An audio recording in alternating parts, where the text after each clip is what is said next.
అబ్బో ఇక్కడ కేజీ చీరలు కొంటే అర కేజీ చీరలు ఫ్రీ అంట. మంగళ్య షాపింగ్ మాల్ కేజీల్లో సేల్, టన్నుల్లో ఆనందం.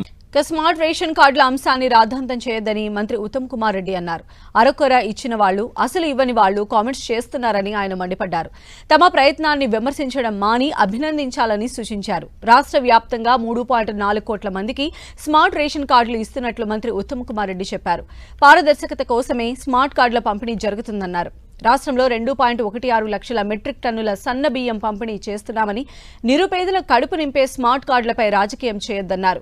14.9 వేల కోట్ల రూపాయలు వెచ్చించి తాము సన్న బియ్యం ఇస్తున్నామన్న ఉత్తమ్, కేంద్రం ఇచ్చేది దొడ్డు బియ్యం మాత్రమే అన్నారు. రేషన్ దుకాణాల్లో ప్రధాని, సీఎం ఫోటో పెడుతున్నామని చెప్పారు. కేంద్రం పూర్తిగా భరించి సన్న బియ్యం ఇస్తే అప్పుడు కార్డులపైన మోదీ ఫోటోపై ఆలోచన చేస్తామని అన్నారు. రేషన్ కార్డులపై రాజకీయాలు, రాద్ధాంతాలు ఆపాలని కోరారు ఉత్తమ్ కుమార్ రెడ్డి. ఈరోజు రాష్ట్ర వ్యాప్తంగా 3.42 మందికి స్మార్ట్ రేషన్ కార్డ్స్ పంపిణీ కార్యక్రమం కూడా శ్రీకారం చుట్టూ కూడా ఇది నా అదృష్టంగా భావిస్తున్నాను.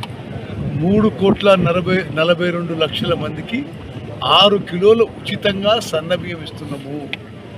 రాష్ట్ర వ్యాప్తంగా 2,2.16 lakh మెట్రిక్ టన్స్, 2,16,000 మెట్రిక్ టన్ల మరి ఫ్రీ మంచి క్వాలిటీ ఫైన్ రైస్ ఈ తెలంగాణ రాష్ట్రంలో పంపిణీ చేస్తున్నాము.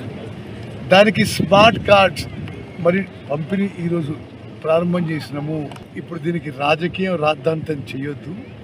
ఇది నిరుపేదలకి, లోవర్ మిడిల్ క్లాస్కి 80-85% జనాభాకి కడుపు నిండా అన్నం పెట్టే రేవంత్ రెడ్డి గారి నాయకత్వంలోని కాంగ్రెస్ ప్రభుత్వం హర్షించాలి. మరి తప్పనిసరిగా ఇది మా బెస్ట్ ఎఫర్ట్ పెట్టి కష్టపడి ఈ కార్యక్రమం చేస్తున్నాం. అందరూ కూడా రాజకీయం చేయొద్దు, రాద్ధాంతం చేయొచ్చు, అభినందనని చెప్పి నేను చేతులెత్తి నమస్కరిస్తున్నాను. కొద్ది భాగం, చిన్న భాగం కేంద్ర ప్రభుత్వం నుంచి దొడ్డు బియ్యం వస్తాయి, సన్న బియ్యం రావు. ఓకే, మేము రేషన్ షాపుల కాడ గౌరవ ప్రధానమంత్రి గారిది, గౌరవ ముఖ్యమంత్రి గారిది ఇద్దరిది ప్రోటోకాల్ ప్రకారం ఫోటోలు ఏర్పాటు చేస్తున్నాము.